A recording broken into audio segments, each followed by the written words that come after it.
Raj TV நேயர்களுக்கு வணக்கம். நான் உங்கள் யோகா அருண்குமார். தினந்தோறும் நாம் யோகாவில் ஆசனங்கள் மற்றும் முத்திரைகள் பார்த்துட்டு வரோம்.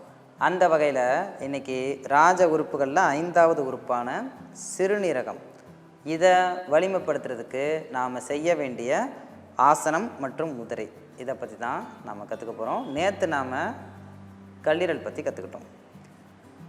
இந்த சிறுநீரகம் அப்படிங்கிறது தான் இதில் இருக்கிற இந்த லட்சக்கணக்கான நெஃப்ரான்கள் மூலமாக உடலுக்குலேருந்து தேவையில்லாத கழிவுகள் எல்லாத்தையுமே நீர் மூலமாக திரவ கழிவுகளாக வெளியேற்றுது. இந்த கிட்னி 2 சைடு இதுவுமே என்ன பண்ணால் நம்மளோட உடலோட அந்த பின் பக்கத்தில் அந்த இடத்துல அழகாக அப்படி ஒட்டி அந்த இடத்துல உட்காந்துக்கிட்டு தேவையில்லாத எல்லா விதமான உப்பு சத்து எல்லாத்தையுமே எடுத்து வெளியே தள்ளும். கிட்னியில் பொதுவாக வர்ற பிரச்சனையில் கிட்னி ஸ்டோனும் ஒன்று. அதை ரெக்கவர் பண்ணுறதுக்கு இந்த முதிரையுமே ரொம்ப ஹெல்ப்ஃபுல்லாக இருக்கும். ஒரு முதிரையும் கற்றுக்கலாம், ஒரு ஆசனமும் கற்றுக்கலாம். தொடர்ந்து பயிற்சி செஞ்சால் இந்த ராஜ உறுப்புகளில் 5வது உறுப்பான சிறுநீரகத்தை வலிமைப்படுத்துறதுக்கு இது மிகவும் உதவி உள்ளதாக இருக்கும். இந்த ராஜ உறுப்புகளில் 5வது உறுப்பான சிறுநீரகம், இதை வலிமைப்படுத்துறதுக்கான முத்திரை என்ன அப்படின்னா, கழிவுகளை உடல்ல இருந்து வெளியேற்றுறதுக்கு நாம் பயிற்சி செய்ய வேண்டிய முத்திரை என்ன? அபான முத்திரை.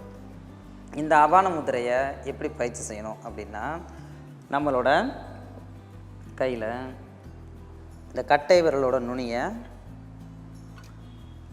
நடுவிரல் மற்றும் ஆட்காட்டி விரலோட நுனியால் இந்த மாதிரி தொட்டுக்கணும். பாபா முத்திரை அப்படி சொல்லுவாங்க தானே. நம்மளோட கட்டை விரலோட நுனியை நடுவிரல் மற்றும் ஆட்காட்டி விரல் அந்த மாதிரி தொட்டுக்கணும். தொட்டுக்கிட்டு இந்த கைகளை வான் நோக்கி திருப்பிக்கணும், மடி மேலே வச்சுக்கணும். இதில் ஒரு 5 நிமிடங்கள் வரைக்கும் பயிற்சி செய்யலாம். இது அபான வாயு முத்திரை அப்படின்னு பேர்.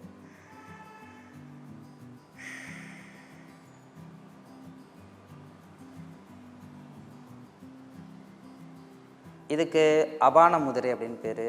இந்த முதிரை உடல்ல இருந்து எல்லா விதமான கழிவுகளையுமே வெளித்தள்ளுறதுக்கான ஒரு அற்புதமான முதிரை. கிட்னியில் இருக்கிற ஸ்டோன்ஸை கூட நீக்கிறதுக்கு இந்த முதிரை ரொம்ப அற்புதமாக ஹெல்ப் பண்ணும். தொடர்ந்து இந்த முதிரையை பயிற்சி செய்கிறது மிகவும் நல்லது.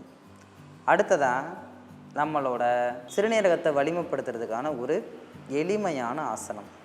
இது பிகினிங்கில் கொஞ்சம் கடினமாக இருக்கலாம். நாட்கள் செல்ல செல்ல நல்லா நமக்கு பயிற்சி வர ஆரம்பிச்சிடும்.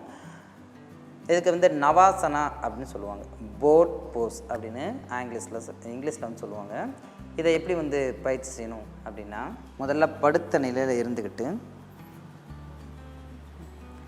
கைகள் 2ஐயும் உடல் ஒட்டி இந்த மாதிரி வச்சுட்டு 2 கால்களையுமே 40 டிகிரி வரைக்கும் மேலே ரைஸ் பண்ணிக்கணும்.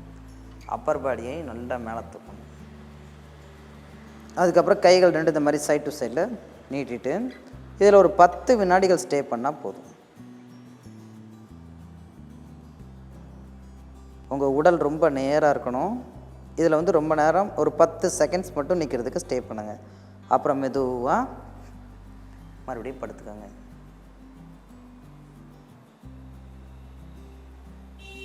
இந்த மாதிரி 10 வினாடிகள் 2 வேளை இந்த ஆசனத்தை பயிற்சி செய்கிறது ரொம்ப நல்லது. நம்மளோட கிட்னி நல்லா ஃபங்க்ஷன் ஆகிறதுக்கு இது ரொம்ப ஹெல்ப்ஃபுல்லாக இருக்கும். இன்றைக்கி நாம் கிட்னியை வலிமைப்படுத்துறதுக்காக பயிற்சி செய்ய வேண்டிய ஆசனம் மற்றும் முதிரையை பார்த்துட்டோம். இது வரைக்கும் நாம் 5 விதமான ராஜ உறுப்புகள், என்னென்ன ராஜ உறுப்புகள்? மூளை, இதயம், நுரையீரல், கல்லீரல் மற்றும் சிறுநீரகம். இவை எல்லாத்தையுமே வலிமைப்படுத்துறதுக்கான ஆசனம் என்ன மற்றும் முதிரை என்ன? ஒவ்வொரு இதுக்கும் ஒரு குறிப்பிட்ட சிறப்பு வாய்ந்த ஆசனம் மற்றும் முதிரையில் நம்ம பார்த்துட்டோம். இவை எல்லாத்தையுமே தொடர்ந்து பாருங்கள், அவை எல்லாத்தையுமே பயிற்சியும் செய்யுங்க. இவை எல்லாமே உங்களோட ராஜ உறுப்புகளை ரொம்ப நல்லாவே வலிமைப்படுத்தும். இதே மாதிரி இன்னொரு ஆசனாஸ் அண்ட் முத்ராஸோட உங்களை நான் மறுபடியும் நாளைக்கு சந்திக்கிறேன். நன்றி, வணக்கம்.